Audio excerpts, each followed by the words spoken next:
Praveen Kumar sir ప్రస్తుతం ఏ పార్టీలో ఉన్నాడు? బీఆర్ఎస్ పార్టీలో. బీఆర్ఎస్ పార్టీలో ఉన్నాడు. గాదర్ కిషోర్ లేడా బీఆర్ఎస్ పార్టీలో? ఉన్నాడు. బాలక సుమన్ లేడా బీఆర్ఎస్ పార్టీలో? ఉన్నారు. కొప్పుల ఈశ్వరన్ లేడా బీఆర్ఎస్ పార్టీలో? ఉన్నారు.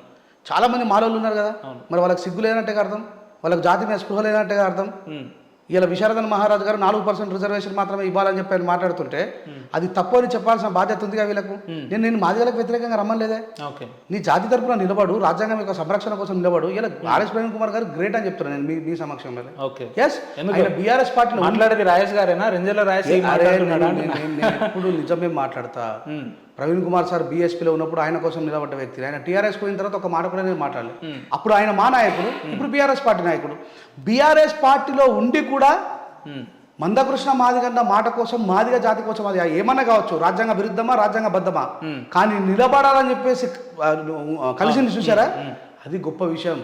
బీఆర్ఎస్ పార్టీలో ఉన్నటువంటి మాల నాయకులారా సిగ్గు తెచ్చుకోండిరా. మీరు భయపడ్డారు కానీ ఆర్ఎస్ ప్రవీణ్ కుమార్ గారు జాతి కోసం నిలబడ్డారు. బీఆర్ఎస్ పార్టీ సిద్ధాంతానికి కట్టుబడి నిలబడలేదు. నిజమైన మాదిగ జాతికి పుట్టిన మొగోడు కాబట్టి నిలబడ్డారు. మీకు పుడితే రండి అని చెప్పిన, మీ టీవీ సాక్షిగా కూడా చెప్తున్నా. ఇంకేం కావాలి అంటే అన్ని దాంట్లో చైతన్యం కలిగిన మాలలు ఎందుకు రాజకీయ వ్యవస్థలో రాగానే ఎందుకు ఈ రకంగా? అయితే రాజకీయ చైతన్యం అనే విషయానికి వస్తే ఈ విషయంలో మాదిగలను ఒప్పుకోవచ్చు. మాదిగ సామాజిక వర్గానికి ఉన్న స్పృహ మాల సామాజిక వర్గానికి లేదు. పిరికోళ్ళు, ఓకే, మాలో ఎదిగిన వాళ్ళు పిరికి వాళ్ళు. నేనే ఇస్తున్నా ఈ స్టేట్మెంట్. ఓనా మాల సమాజమా, మాల యువకుల్లారా, మాలల్లో కూలి పని చేసుకొని బ్రతుకుతున్న వారులారా గుర్తుపెట్టుకోండి.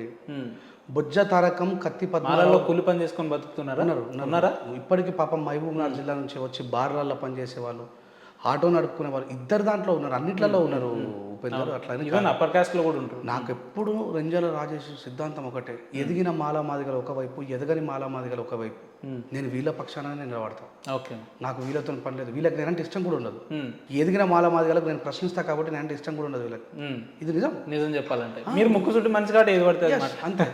సో నాకు మందకృష్ణ అన్న దగ్గర నచ్చే గొప్ప విషయం ఏంటంటే, కత్తి పద్మారావు గారు బొజ్జ తారకం సార్ తర్వాత మాలలలో ఆయనకేమో ఇప్పుడు పాపం పెరాలసిస్ వచ్చి కత్తి పద్మారావు సార్ ముందరలాగా యాక్టివ్గా తిరగట్లేదు.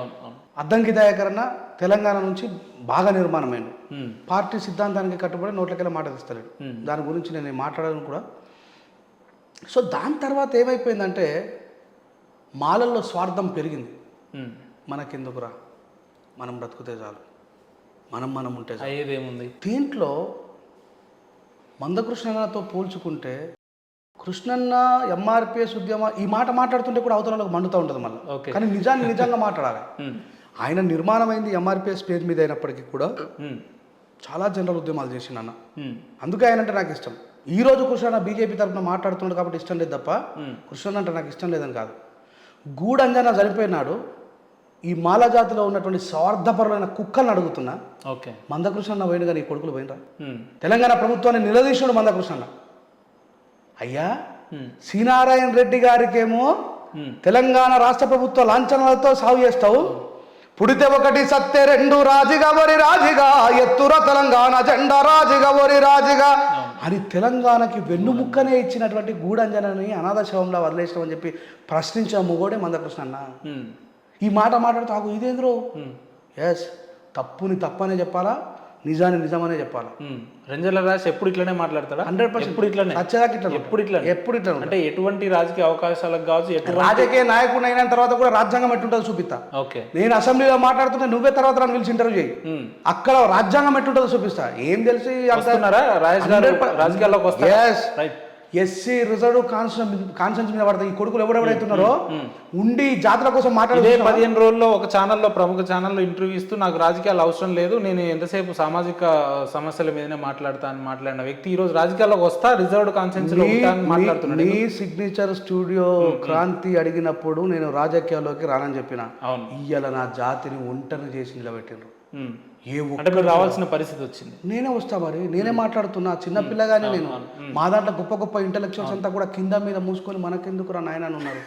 ఇది నా సమాజం గమనిస్తుంది, నా బాధ, నా ఆవేదన. మేము దొంగలమా నిజంగా? మేము ద్రోహులమా? మేము పోరాటం చేయలేదా? అరే అమ్మ, నేను ఎన్నిసార్లు జైలుకుపోయిన మాదిగల కోసమే. ఇప్పుడు ఇక్కడ మాల సమాజంలో బయటకు రావాల్సి, నేను ఏమంటాను, మాదిగలకు వ్యతిరేకంగా రాకురా. ఆయన 4% రిజర్వేషన్ ఇవ్వమని చెప్పి అంటున్నాడు విశారదన్ మహారాజు గారు. మీరు రాకపోతే మన సమాజానికి నేనేమంటున్నా, మీరు మల్టీ టైమ్స్ రిజర్వేషన్ అనుభవించిన కొడుకులారా మీరు రాకుండా. అరే పాపం ఇంకా పాపం ఆటో నడుపుకుని బ్రతుకుతున్న వాళ్ళు, అమాలి పని చేసుకొని బతుకుతున్న వాళ్ళు, వాళ్ళ కోసం ఆలోచించాల్సిన స్పృహ మనకు ఉంది కదా. Babasaheb Ambedkar pay back to society అన్నారు.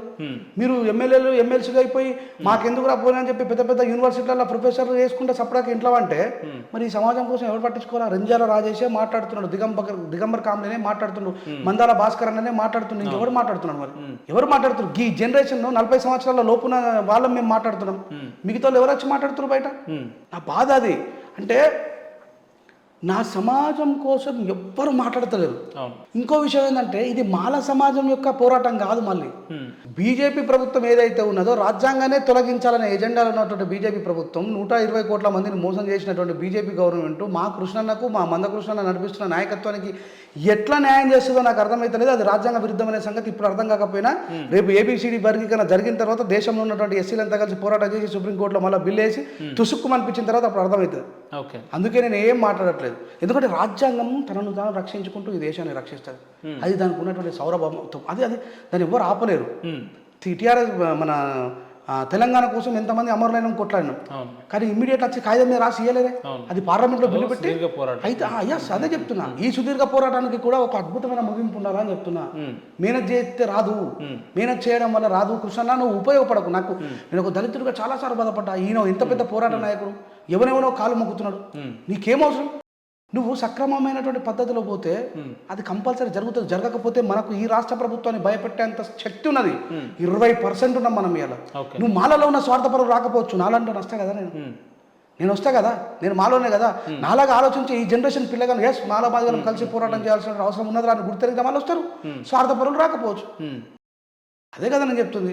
అన్న ఇప్పుడు ఉన్న పలంగా కృష్ణన్న మీకు ఫోన్ చేసి తమ్ముడు రాజేష్ నువ్వు నాతో కలిసి నడవాల్సిన అవసరం ఉంటుంది, వర్గీకరణ జరగాలి, దీనికోసం మనం ఇరు వర్గాలు కలిసి పనిచేయాల్సిన అవసరం ఉంటుంది అని చెప్పి ఫోన్ చేసిన అనుకో. ఆయన ఫోన్ చేసినా చేయకపోయినా రాజ్యాంగ విరుద్ధంగా జరగబోతున్న వర్గీకరణకు నేను మద్దతు ఇయ్యాలి. లేదు మీరు చెప్తున్న రాజ్యాంగబద్ధ 100% రాజ్యాంగబద్ధ 100%. అది ఎప్పుడైతే గుర్తా ఇప్పుడు రేవంత్ రెడ్డి గారు బలవంతంగా చేస్తారు. ఎందుకంటే అది పార్లమెంట్లో జరుగుతుంది కదా, చేస్తారు. చేసిన తర్వాత ఏమవుతుంది, మళ్ళా మాయావతి గారు మధ్యప్రదేశ్ వాళ్ళు, బీహార్ వాళ్ళు, ఆంధ్రాలో ఉన్నటువంటి మాల ఎంపీలు, తెలంగాణలో ఉన్నటువంటి మాల ఎంపీలు, వేరే రకరకాల ఉన్నటువంటి మాదిగ ఎంపీలు అందరూ కూడా పోయి మళ్ళీ సుప్రీంకోర్టులో కేసు వేస్తారు. అది కొట్టుడు పోతుంది. కొట్టుడు పోయినప్పుడు కృష్ణన్నతో పాటు నేను మాట్లాడిన ప్రతి మాట నిజమే అని చెప్పి అందరికి అర్థమవుతుంది కదా. అప్పుడు నేను కృష్ణన్న ఇంటికాడ ప్రెస్ మీట్ పెట్టి అన్నా ఒకవేళ నేను తెలుసో తెలియక నేను మాట్లాడిన మాటల వల్ల నువ్వు గాయపడితే నన్ను నిన్ను మనసుకొని క్షమించి రా అన్న, ఇప్పుడు మాల మాదిగల కోసం మనం బోధమని చెప్పేసి అప్పుడు పిలుస్తాం. అప్పుడు రాజ్యాంగబద్ధమైనటువంటి వర్గీకరణ కోసం పోరాడదాం. జరగకపోతే కేంద్ర ప్రభుత్వంలో మనం గెలవకపోతే రాష్ట్ర ప్రభుత్వంలో చేయించుకున్నాం. ఇది కొట్టుడు పోయే వర్గీకరణ అని చెప్పి మీరు ఇంత క్లారిటీగా విజన్ తోటి చెప్తున్నప్పుడు అవతల మందకృష్ణ అన్నకి ఈ అంశం ఎందుకు అర్థమవుతలేదు అంటున్నా. నాకు తెలియదు. నేను చిన్న పిల్లగానే చదువుకున్నా, నేను ఆ స్టేట్మెంట్ చదివినా ఈ స్టేట్మెంట్ చదివినా. ఇది కేవలం సజెషన్లు ఇచ్చారు. ఈ సజెషన్ తీర్పు అని చెప్పేసి మా అన్న అబద్ధం ఆడుతూ ప్రొఫెసర్ కాసిం అన్నతో పాటు చాలా మంది అబద్ధాలు ఆడుతూ వెనక ఉన్న మాదిగ సమాజాన్ని మోసం చేస్తున్నారు. కాసిం సార్ అబద్ధం ఆడిందా? ఇంకేది మరి నోట్లకి రావాల్సిన మాట, నా నోట్లకి ఎప్పుడైనా నచ్చిందా తీర్పు అని? సజెషన్ అనే వస్తుంది, సలహాలు సూచనలు అనే వచ్చిందని తీర్పు అని రాలేదు. అందుకే చదువుమని చెప్పి 500 పేజీల ఏమున్నదో చదివితే మనకు అర్థమవుతుంది. మొత్తానికి రిజర్వేషన్ ధ్వంసం చేయడమే వాళ్ళ కుట్ర. ఆ సలహాలు సూచనలలో కూడా రిజర్వేషన్ తీసేసే కుట్రనే ఉంది. అది మా వాళ్ళు అర్థం చేసుకుంటలేరు.